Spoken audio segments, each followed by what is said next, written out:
और इस बीच में हालांकि प्रशासन ने कल ही उन्हें इत्तला कर दिया था कि देखिए आपको दर्शन पूजन की इजाज़त नहीं दी जा सकती है, क्योंकि पूरा मामला अभी कोर्ट में लंबित है। ऐसे में वहाँ पर कानून व्यवस्था की स्थिति है वो बिगड़ सकती है, और उसी का हवाला देकर उन्होंने बाकायदे एक लेटर जारी करके अभी मुक्तेश्वरानंद को दर्शन पूजन से रोका था, लेकिन बावजूद इसके वो मानने को तैयार नहीं थे। और आज सुबह जब वो ज्ञानवापी परिसर के लिए निकले और इसी बीच में उन्हें विद्या मठ के अंदर ही पुलिस ने रोक दिया और इसके बाद से जो स्थिति है वो लगातार बिगड़ती हुई दिख रही है। और अब जो अभी मुक्तेश्वरानंद हैं वो अब अपने शिष्यों के साथ हम आपको तस्वीरें भी दिखाने की कोशिश करेंगे कि देखिए ये तस्वीरें हैं कि वहाँ पर जो अभी मुक्तेश्वरानंद हैं वो अपने शिष्यों के साथ अब यहाँ पर धरने प्रदर्शन अनशन पर बैठ गए हैं। उनका साफ कहना है कि जब तक उन्हें दर्शन पूजन की इजाज़त नहीं मिलती है उनका ये अनशन है यूँ ही जारी रहेगा। चूँकि उनका ये कहना है कि देखिए मामला भले ही अदालत में लंबित हो, लेकिन ये मामला आस्था से जुड़ा हुआ है, और जब तक आस्था का जुड़ा हुआ है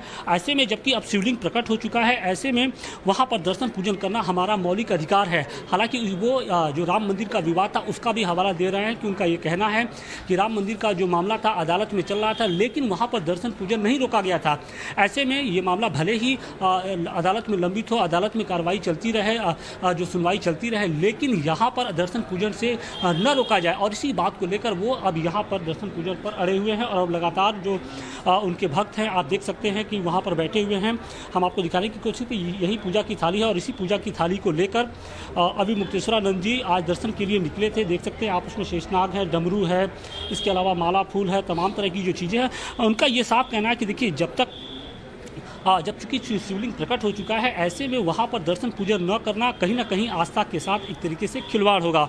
हम बात करने की भी कोशिश करते हैं कि गुरुजी ये बताइए कि अब चूँकि पुलिस का पहरा लग चुका है, आप पूजा की थाली लेकर निकले भी थे, क्योंकि प्रशासन जाने देने को तैयार नहीं है। तो ठीक है, ना जाने दे, लेकिन हम तो जाना चाहते हैं। जैसे वो जाने देने को तैयार नहीं है, वैसे हम वापस होने को तैयार नहीं हैं। हम भी अब जाना चाहते हैं, क्योंकि हमारे भगवान बिना पूजा के रहें ये हमको भी स्वीकार नहीं है। आपने राम मंदिर का भी उदाहरण दिया कि वहाँ पर मामला अदालत में था, बावजूद इसके वहाँ पर दर्शन पूजन होता था। तो आपको उम्मीद है कि शायद यहाँ भी कुछ इसी तरह की स्थिति हो, लेकिन वहाँ पर यहाँ पर दर्शन मत करने दो। एक पूजा जो मिनिमम हमारा कहना है कि आप ये मत कर दो, हम नहीं कह रहे हैं कि सब खोल दो और पूजा और दर्शन कराने लगो। हम तो ये कह रहे हैं कि कम से कम उनको प्राण सुरक्षित रहे, इसके लिए एक बार का भोग, एक बार का स्नान तो करा दो। आप हमारी बात को समझिए, हम मिनिमम रिक्वायरमेंट जो भगवान की है उसकी बात कर रहे हैं, इससे ज़्यादा की हम अभी बात ही नहीं कर रहे हैं। लेकिन हम तो समझ जाएंगे, लेकिन प्रशासन नहीं समझ रहा। नहीं समझेगा तो शुरू में नहीं समझता है प्रशासन, बाद में समझना पड़ता है।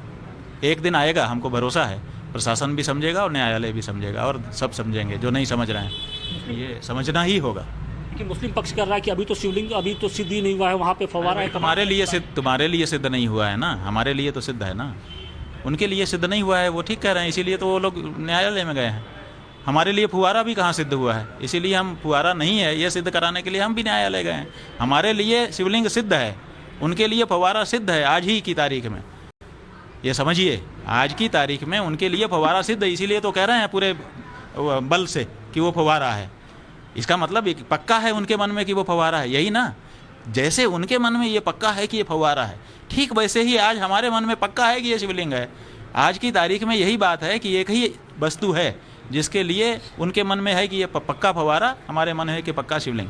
तो वो फव्वारा मान के व्यवहार आज की तारीख में करेंगे जब तक उनको मन में निर्णय नहीं होता है न्यायालय का, और हम शिवलिंग मान करके व्यवहार तब तक करेंगे। कोर्ट ने शिवलिंग तो माना है, लेकिन अभी वहाँ पर पूजा की इजाजत उन्होंने नहीं दी है, सील कर दिया। वही है कि जब शिवलिंग आप मान रहे हो तो फिर पूजा का अधिकार भी। आप गाय मान रहे हो तो चारा दीजिए, आप मनुष्य मान रहे हो तो भोजन दीजिए, इसी तरह से देवता मान रहे हो तो उनकी पूजा का अवसर दीजिए। लेकिन जो अभी फिलहाल जो हालात है वो टकराव की ओर बढ़ रहा है, टकराव का रास्ता आगे निकलता जा रहा है। कल संसद धर्म संसद भी हुआ, आप लोग भी आप आगे निकल रहे हैं। आप लोग ऐसा मानते हो कि टकराव हो रहा है, क्योंकि चैनल में टकराव कराने से ज़्यादा दर्शक बढ़ जाते हैं, तो हम नहीं मानते ऐसा कि कोई टकराव है। इसमें कोई टकराव नहीं है। ये हमारा जो मुकदमा है उसी मुकदमे का ये गहनतम रूप है कि हम कहते हैं शिवलिंग है तो शिवलिंग का व्यवहार करना शुरू कर देंगे। वो कहते हैं फव्वारा है, फव्वारे का व्यवहार वो शुरू कर देंगे। ये स्वाभाविक है। फिर कोर्ट में निर्णय आएगा, निर्णय जो आ जाएगा फिर वही व्यवहार रहेगा। अनशन कब तक जारी रहेगा? अनशन तो अनशन जैसा तो नहीं है, लेकिन अन्न जल तो हमने छोड़ ही दिया है। आप उसको आप अनशन कह सकते हो। तो ये तो पूजा के लिए निकले थे, तो पूजा हो जाने के बाद ही भोजन का नियम है।